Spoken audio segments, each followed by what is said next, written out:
शापित प्रेम राजा अधीर और रानी सायरा का प्रेम अवंतिका राज्य की सबसे बड़ी शक्ति थी। लेकिन एक दिन एक क्रोधित साधु महल में आया।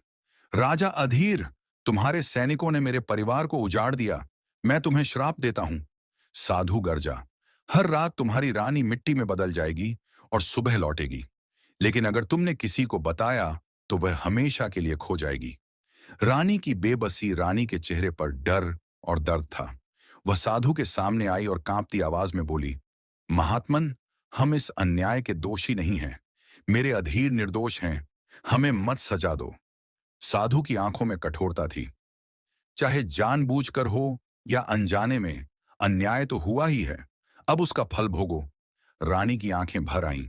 अगर तुम्हें किसी की सजा देनी है तो मुझे दो, मेरे अधीर को नहीं।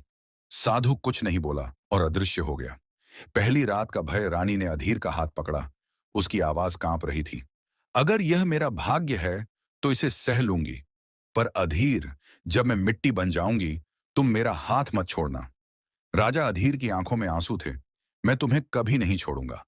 लेकिन तभी रानी की उंगलियां धीरे धीरे मिट्टी में बदलने लगीं।